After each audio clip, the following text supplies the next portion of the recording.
ಇರ್ತಿತ್ತು ಅಂದ್ರೆ ಸರ್, ಪದ್ಮಭೂಷಣ ಆಗಿರ್ಬೋದು, ಪದ್ಮವಿಭೂಷಣ ಆಗಿರ್ಬೋದು, ಪಾಲ್ಕೆ ಪ್ರಶಸ್ತಿ ಈ ರೀತಿ ಕೊಟ್ಟಿರ್ತಕ್ಕಂಥ ಹಿಂದೆ ಉದಾಹರಣೆಗಳು ನೋಡಿದ್ರೆ ಅವ್ರ ಸುತ್ತಮುತ್ತ ಯಾರು ವೈಟ್ ಕಲರ್ ಆಗಿ ನಿಜವಾದ ಸೇವಕರಿಗೆ ಯಾರು ಸೇವೆ ಮಾಡಿ ದೇಶದಲ್ಲಿ ಇರ್ತಕ್ಕಂಥವ್ರಿಗೆ ದಕ್ಕಂತ ಕೆಲಸ ಮಾಡ್ಲೇ ಇಲ್ಲ.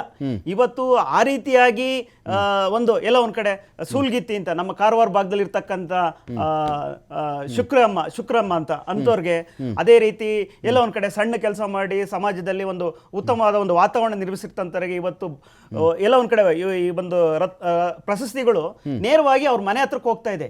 ಹಿಂದೆ ಎಲ್ಲ ಏನಾಗ್ತಾ ಇದೆ ಅಂದ್ರು, ಯಾರ್ಯಾರು ಕಾಂಗ್ರೆಸ್ಸಿನ ಸುತ್ತಮುತ್ತ ಓಡಾಡ್ಕೊಂಡು ಯಾರ್ಯಾರು ರೀತಿ ಇದ್ದು ಅಂಥವ್ರಿಗೆ ಮಾತು ತಲುಪ್ತಾ ಇತ್ತು. ಆ ಒಂದು ವಿಚಾರ ಇಟ್ಕೊಂಡು ಇವತ್ತು ಭಾರತ ರತ್ನ ಕೊಟ್ರೆ ಒಳ್ಳೇದು ಅನ್ನೋ ವಿಚಾರನ ಎಕ್ಸ್ಪ್ರೆಸ್ ಮಾಡಿರೋದ್ರಲ್ಲಿ ತಪ್ಪೇನಿಲ್ಲ ಸರ್. ಈ ರೀತಿಯಾದ ಒಂದು ಎಲ್ಲ ಒಂದ್ ಕಡೆ ಕಾಂಗ್ರೆಸ್ ಮನಸ್ಥಿತಿ ಏನು ಅಂದ್ರೆ, ಅವ್ರಿಗೆ ಬೇಕಾದ ರೀತಿಯಲ್ಲಿ ಪ್ರಶಸ್ತಿಗಳನ್ನ ಕೊಡುವಂತ ವಿಚಾರಗಳು ನಾವು ನೋಡಿದ್ದೀವಿ. ಇದನ್ನ ಸಾವರ್ಕರ್ ಅಂತಿದ್ದಂಗೆ ಎಲ್ಲ ಒಂದ್ ಕಡೆ ಅವ್ರು ವಿರೋಧ ಮಾಡೋದು ಸಹಜ. ನಮ್ಗೇನು ಮೋಹನ್ ಭಾಗವತ್ ಅವರು ಗಾಂಧೀಜಿಗೆ ಭಾರತ ರತ್ನ ಅವಾರ್ಡ್ ಕೊಡಿ ಅಂತ ಯಾಕೆ ಹೇಳಿಲ್ಲ? ಈ ದೇಶದ ಅತ್ಯುನ್ನತ ಸಿವಿಲಿಯನ್ ಅವಾರ್ಡ್ ಯಾವುದು? ಭಾರತ ರತ್ನ. ಈ ದೇಶದಲ್ಲಿ ಗಾಂಧೀಜಿಗೆ ಸಿಕ್ಕಲಿಲ್ಲ. 2 ಬಾರಿ ಅವ್ರ ಫ್ಯಾಮಿಲಿಗೆ ಆಫರ್ ಮಾಡಿದ್ದು ಹೌದು, ಮರಣೋತ್ತರವಾಗಿ 55-56 ಆ ಒಂದು ಟೈಮಲ್ಲಿ ಅವರಿಗೆ 55 ಒಂದ್ಸಲ 69 ಒಂದ್ಸಲ ಆಫರ್ ಮಾಡಿದ್ರು. ಬೇಡ ಗಾಂಧೀಜಿ ಐಡಿಯಾಲಜಿಗೆ ವಿರುದ್ಧವಾಗಿತ್ತು ಅಂತ ಹೇಳಿದ್ರು. ಎಷ್ಟರ ಮಟ್ಟಿಗೆ ಇದೇ RSS ಅಥವಾ ಇದೇ BJP ಅವರು ಅಥವಾ ಜನಸಂಘವೋ ಯಾರೋ ನೀವು ಗಾಂಧೀಜಿಗೆ ಯಾಕೆ ಒಂದು ಅವಾರ್ಡ್ ಕೊಡಲಿಲ್ಲ ಅಂತ ನೀವು ಕೇಳಲಿಲ್ಲ? ಗಾಂಧೀಜಿ ಅರ್ಹರಿರ್ಲಿಲ್ವಾ ಭಾರತ ರತ್ನಕ್ಕೆ? ಕೊಡಬೇಡಿ ಅಂತ ಎಲ್ಲೂ ಹೇಳಿಲ್ಲ ಅಲ್ವಾ? ಓಕೆ, ಕೊಡಿ ಅಂತ ನೀವು ಹೇಳಿಲ್ಲ ಅಲ್ಲ? ಒಳ್ಳೆ ಕಥೆ ಆಯ್ತಲ್ಲ. ಕೊಡಿ ಅಂತ ನೀವು ಹೇಳಿಲ್ವಾ? ಗಾಂಧೀಜಿಗೆ ಹೇಳಿಲ್ಲ ನೀವು?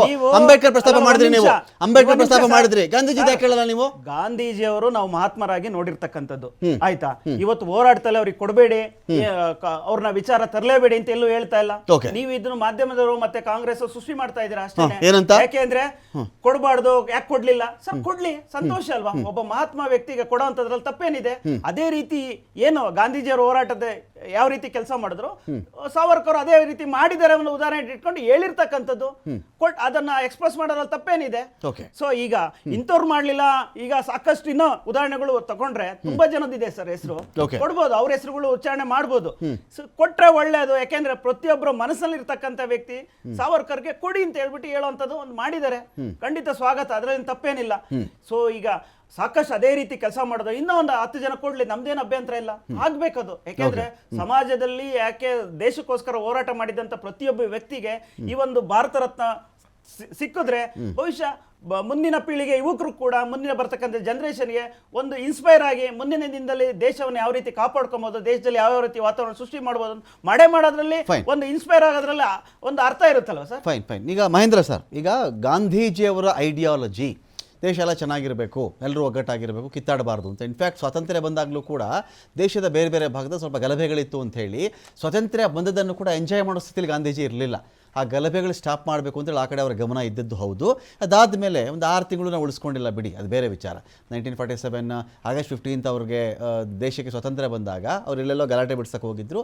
ಜನವರಿ 30 ಅವ್ರನ್ನ ನೆಕ್ಸ್ಟ್ ವರ್ಷದ ಜನವರಿ 30 ಅವರು ಇಲ್ವಾದ್ರು, ನಾಥುರಾಮ್ ಗೋಡ್ಸೆ ಅವ್ರನ್ನ ಕೊಂದು ಹಾಕ್ದ ಅಂತ ಹೇಳಿ. ಇಲ್ಲಿ ಗಾಂಧೀಜಿಯವರಿಗೆ ಭಾರತ ರತ್ನ ಈ ದೇಶ ಸಿಗಲಿಲ್ಲ ಸರ್.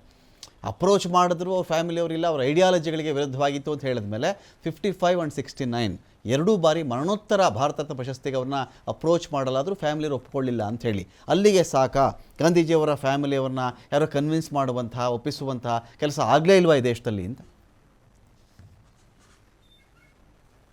ಅದು ಮನುಷ್ಯನ ಸಹಜವಾದ ಮನಸ್ಥಿತಿ. ಮನುಷ್ಯನಿಗೆ ಹೊಡಿ ಕೊಲ್ಲು ಎಲ್ಲರನ್ನು ಬೇರೆ ಬೇರೆ ಮಾಡು ಅನ್ನೋದ್ರಲ್ಲಿ ಇರುವಂತಹ ಆಸಕ್ತಿ, ಎಲ್ಲರೂ ಒಟ್ಟಿಗೆ ಇರೋಣ, ಯಾರು ಹೊಡೆಯೋದು ಬೇಡ, ಸಾಯಿಸೋದು ಬೇಡ ಅನ್ನುವ ಮನಸ್ಥಿತಿಗೆ ಇರಲ್ಲ. ಹಾಗಾಗಿ ಗಾಂಧೀಜಿ ಯಾಕೆ ಯಾರಿಗೂ ನಾಯಕರಾಗ್ಲಿಲ್ಲ ಅಂದ್ರೆ ಅವರು ಉದ್ರೇಕಕಾರಿಯ ಸೈದ್ಧಾಂತಿಕ ಹಿನ್ನೆಲೆಯನ್ನ ಹೊಂದಿರಲಿಲ್ಲ. ಎರಡನೇದು, ದೊಡ್ಡ ಸಮುದಾಯದ ನಾಯಕರಾಗಿ ಹೊರಹೊಮ್ಮಿರಲಿಲ್ಲ. ಮತ್ತು ಯಾರೋ ಒಂದು ಪಕ್ಷದ ಪರ ನಿಂತು ಮಾತಾಡ್ಲಿಲ್ಲ, ಅಂದ್ರೆ ಒಂದು ಸಮುದಾಯ ಅಥವಾ ಒಂದು ಧರ್ಮದ ಪರ ನಿಂತು ಮಾತಾಡ್ಲಿಲ್ಲ. ಹಾಗಾಗಿ ಗಾಂಧೀಜಿ ಯಾರಿಗೂ ಆಗ್ಲಿಲ್ಲ. ಗಾಂಧೀಜಿಗೆ ಭಾರತ ರತ್ನ ಕೊಡ್ಲಿ ಅಥವಾ ಇನ್ನೇನೇ ಕೊಟ್ರು ಆ ಸರ್ಕಾರಕ್ಕೆ, ಅದು ಯಾವುದೇ ಸರ್ಕಾರ ಆಗ್ಬೋದು, ಕಾಂಗ್ರೆಸ್ ಆಗ್ಬೋದು, BJP ಆಗ್ಬೋದು, ಕ್ರೆಡಿಟ್ ಸಿಗ್ತಿರ್ಲಿಲ್ಲ.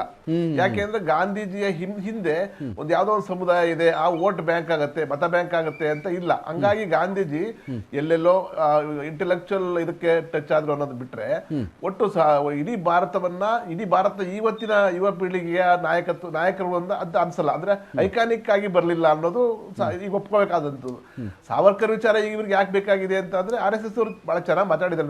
ನಾವು ಬರೀ ಸಾವರ್ಕರ್ ವಿಚಾರವನ್ನು ಅಷ್ಟೇ ಪ್ರಸ್ತಾಪ ಮಾಡ್ತಾ ಇದೀವಿ. ಈಗ ಭಾಗವತರು ಹೇಳಿದ್ದಾರೆ, ನಮ್ಮ ಮುಂದೆ ಹೋದಂತ ನಾಯಕರುಗಳು ಮಾಡುವ ಪಾಪ ನಮಗೂ ಹೊಂಟ್ತವೆ, ನೀವು ಸಾಮಾನ್ಯ ನಾಗರಿಕ ಸಂಹಿತೆಯನ್ನ ಜಾರಿ ತರ್ತಿ ಅಂತ ಒಪ್ಕೊಂಡಿದ್ರಿ, ಮಾಡಿಲ್ಲ. ಈ ತರದ ಹಲವಾರು ಪಟ್ಟಿಗಳನ್ನ ಬಿಜೆಪಿ ವಿರುದ್ಧ ಸಂಘ ಪರಿವಾರದವ್ರು ಕೊಡ್ತಾ ಇದಾರಲ್ಲ, ಅದನ್ನ ನಾವು ಕೇಳಿಸ್ಕೋಬೇಕು. ಈಗ ಎರಡನೇದು, ಸಾವರ್ಕರ್ ಅವರು ಹಿಂದೂ ಸಮಾಜವನ್ನ ಒಗ್ಗೂಡಿಸುವ ಕೆಲಸಕ್ಕಾಗಿ ಹೋರಾಟ ಮಾಡಿದ್ರು. ಅಪರಾಧ ಏನಿದೆ ಅದರಲ್ಲಿ? ಬೇರೆ ಸಮುದಾಯದ ವಿರುದ್ಧ ನಿಂತಿದ್ರು ಅನ್ನೋದು ಅಪರಾಧ, ಹಿಂದೂ ಸಮಾಜವನ್ನ ಒಗ್ಗೂಡಿಸಿದ್ರು ಅನ್ನೋದು ತಪ್ಪಲ್ಲ. ಅದನ್ನ ಕೂಡ ಅರ್ಥ ಮಾಡ್ಕೋಬೇಕು. ಈಗ ಬಿಜೆಪಿ ಸರ್ಕಾರ ಇರೋದ್ರಿಂದ ಅದ್ರ ಬಗ್ಗೆ ಪ್ರಯತ್ನ ಪಡ್ಬೋದು. ನೀವು ಅದನ್ನ ರಾಜಕೀಕರಣ ಮಾಡದೇ ಇದ್ರೆ ಸಾಕು. ಗಾಂಧೀಜಿಯನ್ನ ಕಾಂಗ್ರೆಸ್ ರಾಜಕೀಯಕ್ಕೆ ಬಳಸ್ಕೊಂಡು ಅರ್ಧಕ್ಕೆ ಕೈ ಬಿಟ್ಟ ಹಾಗೆ ಮಾಡದೇ ಇದ್ರೆ ಸಾಕು ಅಷ್ಟೇ. ಫೈನ್ ನಾನು ಚರ್ಚೆ ಮತ್ತೆ ಮುಂದುವರಿಸ್ತೀನಿ, ಒಂದು ಬ್ರೇಕ್.